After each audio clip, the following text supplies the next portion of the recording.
Unlimited spa access from now on? How could John keep this a secret? That's just evil. I won't forgive this. It seems that without my knowledge, my in-laws' place had turned into a luxury hotel.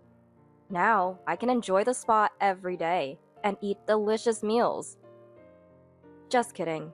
To think they would use my precious son for their own desires? They've got some nerve. They better be ready. My name is Amy. I'm a 35-year-old office worker. I work in the administrative department of a pharmacy. I live with my husband, John, and our first-grade son, Edward.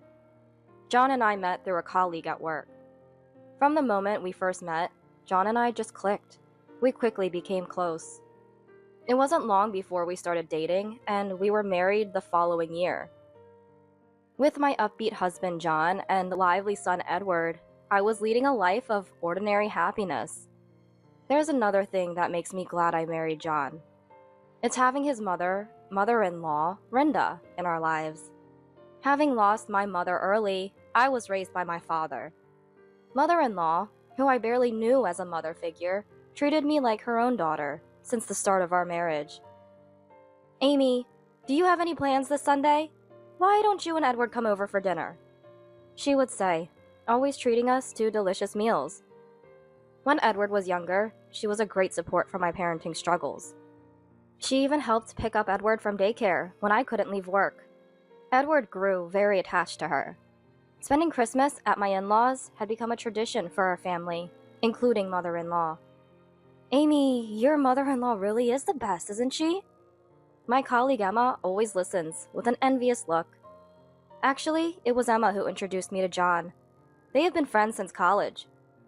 Emma, with her bright personality, has many friends.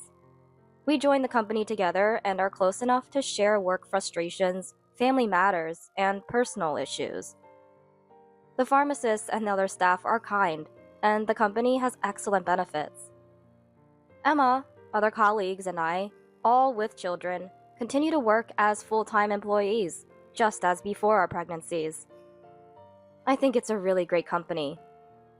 Recently, John's been saying he has to work on weekends and isn't home even on his days off, I say, sounding a bit discontented. Are you suspecting him of cheating? John? Cheating? That's laughable. Emma laughs, but it's true that John has been away from home more often. Dad, are you working again today? Edward asks, wanting to play with John. I have to work. Sorry, okay? Amy, I'm sorry too. John says, looking apologetic. I couldn't say anything back, feeling proud of John for working hard for our family. Little did I know back then that such dedication would turn into such a terrible betrayal. Working on weekends, rock, paper, scissors! Ugh, the worst! My workplace is usually closed on Sundays and holidays. However, about once a month, we are on duty for the hospital at our gate on Sundays. Accordingly, our pharmacy also opens. It seems that Christmas is our turn this time, and we all played rock, paper, scissors to decide who would work. Unfortunately, I lost. I wanted to spend Christmas at my in-laws, but no choice. I have to do my best. Once Edward started elementary school, I couldn't escape from the PTA. And unfortunately, I lost in rock, paper, scissors again, and ended up as an officer. Really? This is just too much, I muttered to myself, only to be chuckled at by the friend sitting next to me. It's not funny, I said to her. She laughed and apologized, saying sorry. This woman is also an officer, and we met at the daycare. Her son Henry and Edward are very close, and our families have become friends. We used to go on trips together, though we've been too busy lately. Her husband Tom is also a kind and gentle person. Her name is Isabella. I call her Henry's mom, or Isabella. By the way, Isabella, thanks for playing with Edward in the park last Sunday when I had to work. When I had to work on weekends, John would take care of Edward. Today I played with Henry in the park, Edward told me. When I asked John about it, he said that he ran into Henry and his parents at the park by chance and played together. Really? I asked John, but his vague response frustrated me. By the way, mother-in-law called and said she's looking forward to Christmas. I can't make it, but have fun. I can't go because of work, so it looks like Christmas will be without me this year. Mother-in-law sounded very disappointed when I told her I couldn't come. But maybe I'll put John to work and have him do a thorough house cleaning. It's been a while, she said, sounding quite excited about the idea. Feel free to use him as much as you like. I laughed as I talked with mother-in-law. It was close to Christmas when this happened. I was working a late shift that day and had to do some unexpected overtime. So I hurriedly tried to contact John, but couldn't reach him. I ended up calling my son's mobile phone. Mom, are you done with work? Edward answered the phone with a cheerful voice, happy to hear from me. Sorry, Edward, Mom is working late. Can you put Dad on the phone? But Edward said John wasn't there, wondering where they could be. Hello, Amy? It must be tough working so late. John called and said he's going to be late because of work, mother-in-law said. She told me that while she was preparing dinner at her house, John called her. Sorry, Mom. Amy's on a late shift, and I should get home early, but I have to work overtime. Please help. After saying that, John hung up and couldn't be reached again. I was furious with John's actions. He hadn't contacted me at all, thinking maybe he wouldn't get caught. I rushed home. John still hadn't returned, and at the dinner table were mother-in-law and Edward eating. Mother-in-law said she was happy to have dinner alone with her grandson, even though I apologized. I really respect mother-in-law. John came home late that night. Hey, about work? You promised to take care of things when I have a late shift. Can you at least keep that promise? I said quietly. What can I do? It's work! John raised his voice and even suggested that I quit my job or become a part-timer. When John met me, he praised me for working in healthcare. That John, who said such nice things, is no longer here. Our current lifestyle is also thanks to my income. Even though I'm an equal partner to John, he's been doing less housework and recently hasn't been taking care of Edward either. And this guy probably... Hey, you're not cheating, are you? I looked at John with cold eyes. There's no way! You're overthinking, Amy. He suddenly changed his tone and put his arm around my shoulder. That said it all. John has always tried to appease me like this when he's lying or feeling guilty. How dare he cheat? He better be prepared. I was glad Edward was asleep. I didn't want to show our son such an ugly fight. From then on, we acted normal in front of Edward, but when it was just the two of us, we hardly talked or even made eye contact. When I told my colleague Emma about what happened, that guy is the worst. Let me know if you need anything. That's a cool thing to say. Days passed, and before I knew it, it was Christmas Eve.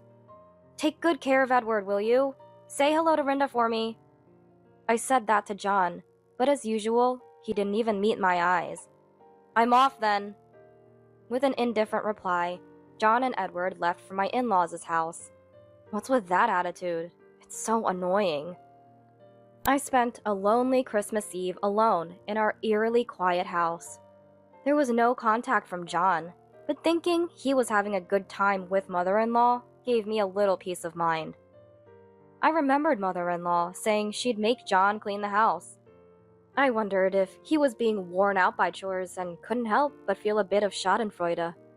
But little did I know, John was doing something unthinkable at that time. Christmas Day was busy with quite a few patients. Fortunately, I didn't have to work overtime, so I left work and went straight home. I planned to join my in-laws the next afternoon and spend the holiday with mother-in-law. Might as well enjoy some alone time for a change. As I was thinking this, my mobile phone rang.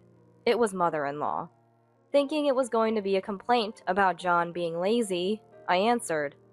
Amy, Merry Christmas! You must be tired from working on Christmas. You did great.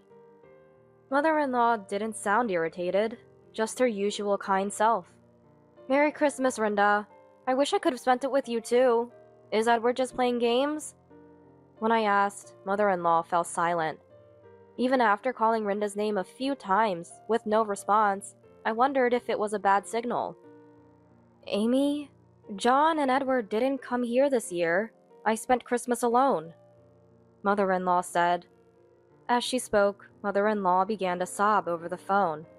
I was in a panic. John and Edward definitely left the house yesterday. Where could they possibly be now? There was a long silence between mother-in-law and me. I'll head over to your place right now. It's about a 40-minute drive to my in-laws. On the way, my mind was filled with thoughts of Edward. What if they were involved in an accident or some incident? These worries were spinning in my head. When I arrived at my in-laws', mother-in-law was already waiting outside. As soon as she got into my car, "Should we call the police?" I asked. Mother-in-law quietly shook her head. As I wondered why, mother-in-law slowly began to speak. Amy, I'm really sorry about my stupid son. Do you think John is having an affair? Mother-in-law looked at me with teary eyes, and I almost started crying too. What? Actually, that's when I remembered something and hurriedly drove to a certain place. When we reached our destination, "Hello, Edward! Is Dad nearby?" "Yeah, he's here. Come quickly, Mom." I called Edward's mobile phone, and he answered immediately. Even though we had been apart for only a day, Edward's voice sounded so dear to me. "Hello? What is it, Amy? I'm busy right now." I heard John's voice, sounding like he wanted to end the call immediately. Hearing that voice made me feel an intense loathing, wanting to confront him. "Rinda, you said something about making him clean, right? So, are you at your parents' house now?" John's response on the phone was calm. "Yeah, that's right, Amy. I can't wait to see you." When did he become so adept at lying as easily as breathing? Should I have quit my job? Should I have tried harder at home? But none of that justifies an affair. Oh, so Rinda, you started a luxury hotel? Does that mean unlimited spa access? How could John keep this a secret? I won't forgive him. I said those last words, filled with hatred, in a very low tone.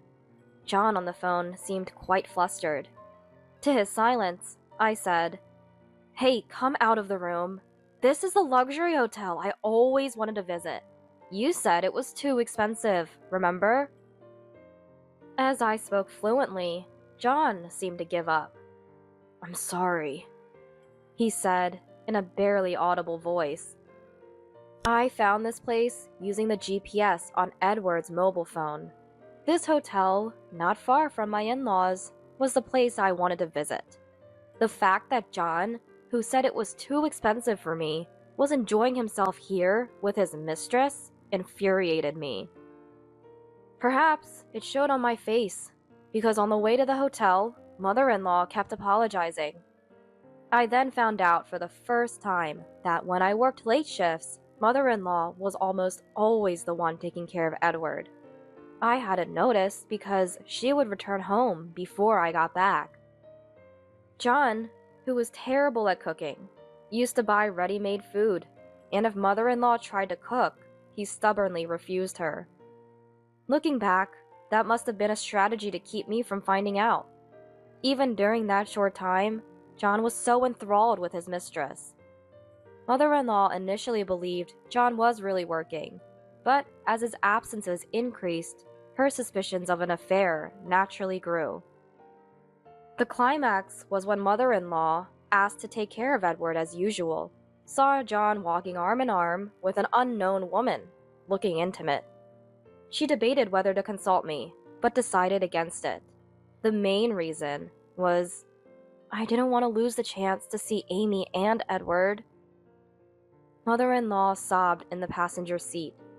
Knowing she cared so much for us, tears streamed down my cheeks too. Mother-in-law was more considerate of me and Edward than John ever was. This time, John had contacted her, saying he would spend some rare time alone with Edward, but asked her to cover for him, saying he'd be at her house. Mother-in-law, suspecting a lie, worried about Edward and contacted me. I despise John from the bottom of my heart for involving so many people. At the hotel, after explaining the situation, we were made to wait in the lobby. Then a man and a woman with guilty expressions on their faces emerged, along with, "Mom! I was getting bored! I played a lot with Henry." Next to Edward was his friend Henry. Henry looked around and said, "Looks like my dad hasn't arrived yet." He seemed a bit disappointed. John's mistress was Isabella, a mom from the daycare. I wasn't sure how long the affair had been going on, but these two fools had boldly involved our children. Apparently, they had told their sons that their respective parents would join them later. How despicable. John had booked 2 rooms, one for the children and the other for themselves. So repulsive. Thanks to the hotel's kindness, mother-in-law and I were allowed to stay in a room for a while, where mother-in-law looked after the children in the other room. Isabella, having an affair with my husband and then talking to me normally at the committee meetings? I spoke in a calm tone. What? I thought Amy hadn't noticed anything. It was so funny. Isabella laughed. What is this woman? I never would have guessed that Isabella, who seemed so fragile and beautiful, was actually this spiteful. I stared at her quietly, pondering the unpredictability of people. John himself seemed a bit taken aback by Isabella's true nature. This woman, without being asked, happily began to talk about how and when she started her affair with John. Their relationship began when our children were in senior kindergarten, on a day I was sick and couldn't attend a parents' meeting, so I asked John to go in my place. It was Isabella who had made the first move. We had known each other as families and had each other's contact information. From that day on, they began to communicate more frequently. It started with complaints about their spouses, but gradually turned into personal conversations. Soon, they began meeting more often, and it didn't take long for their relationship to become romantic. But now it's all over. What a pity! Isabella chuckled. To her nonchalant attitude, I said, "You seem quite relaxed for someone about to face serious consequences." Ignoring her surprised, "Huh?" I stood up decisively. To my bewildered husband, I said, "Come on, get up and check out. I've called a ride for you, so get ready quickly." I smiled slightly and left the room. Seeing Isabella's face twitch a bit from my remark felt satisfying. Now begins the hellish drive. The trip isn't over until we're home.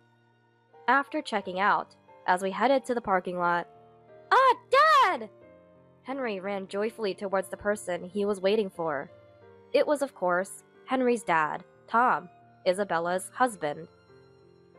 "Henry, sorry to keep you waiting. Have you been good?" Tom said in his usual calm manner. "Dad, can Edward and I go home first? Mom and you need to talk," he said gently, and the 2 boys happily got into my car. "Thank you. We'll have a long talk on the way home," I said, glaring at Isabella. I had learned from contacting Tom that he was supposedly at work, and Isabella had lied about visiting her parents far away to come here. Both of them are utterly despicable. I was forced to come here. John threatened to use Edward to ostracize Henry at school if I didn't. Isabella started with a shallow lie. "Really? You seemed so eager to tell me everything just a while ago. Let's let Tom hear it too." I placed the voice recorder with our earlier conversation in Tom's hand. As she desperately tried to grab it, I said, "Don't bother. I have another copy, just for myself." Smiling, I got into my car. From behind, John's pathetic voice called, "Wait, what am I supposed to do now?" John called out to me in a pathetic voice from behind. "Go home alone?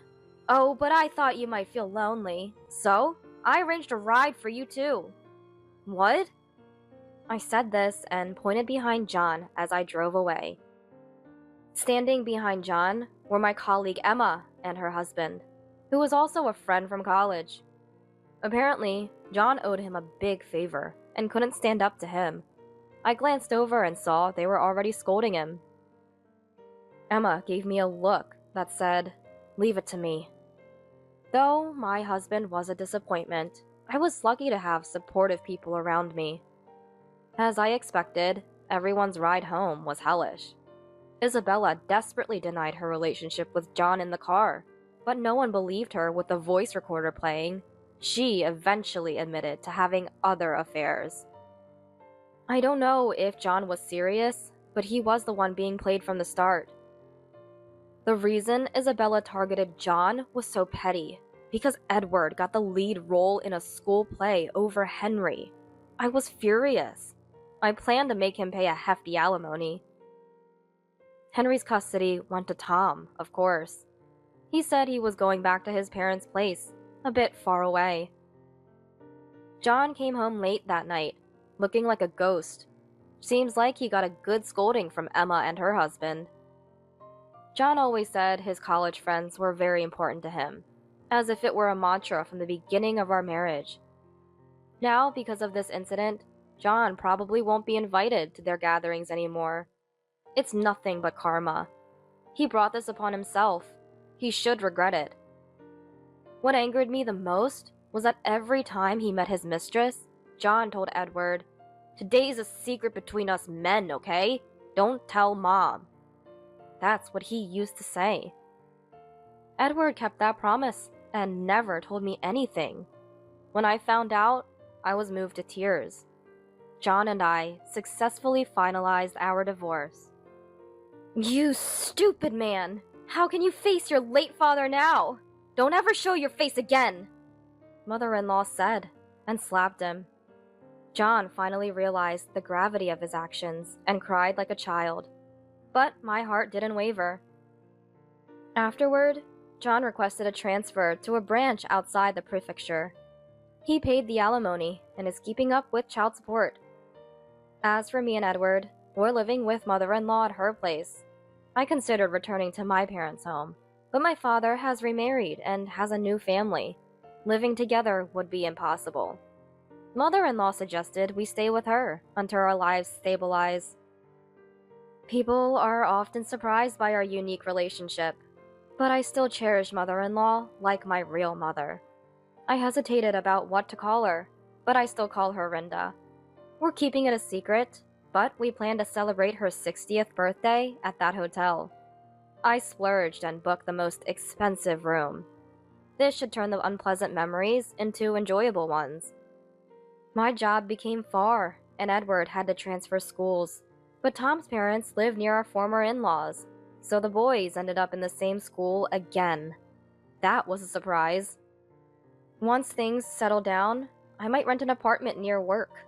But for now, I want to cherish this time a little longer.